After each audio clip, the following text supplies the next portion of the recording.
Comment un pays peut-il garder un régime démocratique, avoir une économie dynamique et en même temps connaître sur son sol la violence, les guérillas et le trafic de drogue?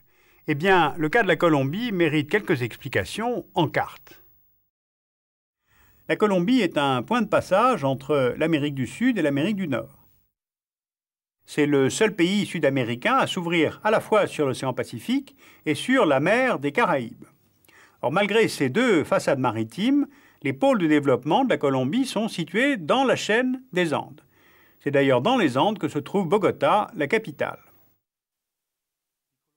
On trouve en Colombie une population surtout composée de métis, 70% de la population, des populations amérindiennes, 2%, principalement les Wayuu, les Paez et les Amberas, des populations noires, 8%, sur les côtes Caraïbes et Pacifiques, des populations européennes, 20%, dans la région d'Antioquia et les grandes villes. Et comme dans la majorité des pays du continent américain, 75% de la population vit dans les villes, avec une concentration plus marquée encore entre Bogota, Medellín et Cali, ce qui correspond d'ailleurs aux zones d'activité économique du pays. C'est une économie très diversifiée. Culture des fleurs, c'est le deuxième producteur au monde après les Pays-Bas. Industrie, surtout l'extraction du gaz et du pétrole, du charbon, du nickel, l'or, les émeraudes. La Colombie est le premier producteur mondial d'émeraudes, le troisième exportateur de pétrole d'Amérique du Sud. Et enfin, les services, qui représentent plus de 60% du produit intérieur brut. Alors, jusqu'à ces dernières années, le pays a connu un taux de croissance de 4% l'an en moyenne, mais cela n'a pas réduit les inégalités. Plus de 60% de la population vit sous le seuil de pauvreté et le chômage touche environ 18% de la population. Alors en fait, c'est un petit peu comme s'il y avait deux Colombies. Les villes, où se concentre la population et le dynamisme économique, et le reste du pays, soit 90% du territoire, livré en partie à la violence des guérillas, des paramilitaires et du narcotrafic. Alors allons voir cette autre Colombie. Ces mouvements de guérilla en Colombie, nés dans les années 1960, sont aujourd'hui les FARC, les Forces armées révolutionnaires de Colombie, entre 15 000 et 20 000 combattants, et l'ELN, Armée de libération nationale, qui rassemble à peu près 5 000 combattants. Ces guérillas ne résultent pas d'affrontements ethniques, ou religieux, ou régionaux.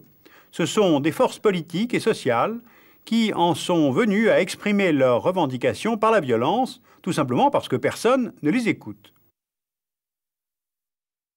Alors, quelle est l'origine de cette violence? La fin de la guerre d'indépendance, conduite par Simón Bolívar en 1819, n'a pas entraîné l'arrêt du cycle de la violence.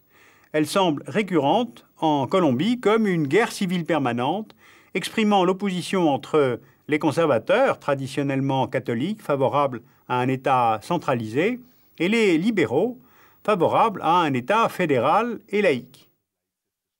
Cette confrontation a conduit à ce qu'on a appelé la guerre des 1000 jours de 1899-1902, qui fit 200 000 morts, et ce qu'on appelle la violencia de 1948 à 1957, qui fit 300 000 morts. Or, ces conservateurs et ces libéraux défendent avant tout les intérêts de l'élite politique et économique du pays. Ils prennent en fait peu en compte les besoins de la population et notamment la réforme agraire réclamée par les paysans. Eh bien, c'est ce contexte qui conduira au début des années 60 au développement de guérillas dans le pays, car depuis la violencia, des armes continuent évidemment de circuler. D'autres acteurs sont entrés en ligne de compte. Alors changeons d'échelle pour comprendre. En 1959, Fidel Castro prend le pouvoir à Cuba. Certains mouvements de guérilla colombiens qui s'appuient sur la paysannerie vont prendre la révolution cubaine comme modèle. La lutte armée leur apparaît alors comme le seul moyen pour faire évoluer la société. Mais ce qui va peu à peu permettre à ces mouvements de guérilla de se financer, c'est le trafic de drogue. La feuille de coca est traditionnellement cultivée dans les Andes par les Indiens. Depuis les années 80, elle est en Colombie à l'origine d'un trafic, puisque le bénéfice tiré du commerce de la drogue est à peu près 2 fois plus important que celui lié au café. La Colombie est aujourd'hui le premier pays producteur, le premier exportateur de cocaïne. Elle produit aussi de l'héroïne, de la marijuana.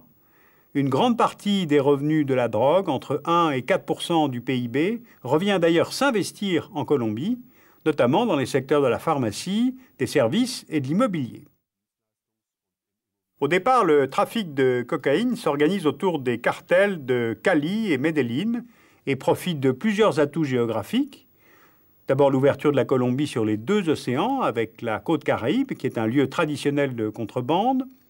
Ensuite, il y a la position de la Colombie, qui est comme à mi-chemin entre l'offre et la demande, c'est-à-dire les producteurs de coca, et les consommateurs, c'est-à-dire les États-Unis. Et puis, il y a la proximité des canaux de blanchiment d'argent, le Panama frontalier et les paradis fiscaux des îles Caraïbes. Mais à l'arrivée, le rôle des guérillas est à souligner dans l'expansion du trafic. Dans les années 80, les guérillas assurent la protection des cultivateurs de coca. Puis dans les années 90, ils jouent les intermédiaires entre les producteurs et les trafiquants, contre une taxe qui leur permet l'achat d'armes et le paiement des salaires des combattants. Et puis aujourd'hui, ce sont souvent ces guérillas qui contrôlent elles-mêmes le trafic. À côté de la drogue, les guérillas se financent aussi grâce aux extorsions de fonds et aux enlèvements de personnalités étrangères ou d'acteurs économiques ou politiques, comme la candidate à la présidence, Ingrid Betancourt, en février 2002. Alors face à cette situation de violence et d'insécurité, il y a 2 acteurs. L'État colombien, qui réagit soit par la répression et l'envoi de l'armée, soit par la négociation. Ainsi, en 1998, le gouvernement colombien octroie aux FARC une zone démilitarisée de 42 000 km², c'est-à-dire à peu près la Suisse. Or, cette zone devient rapidement un camp retranché et les négociations sont rompues en 2002. Deuxième acteur, les mouvements paramilitaires.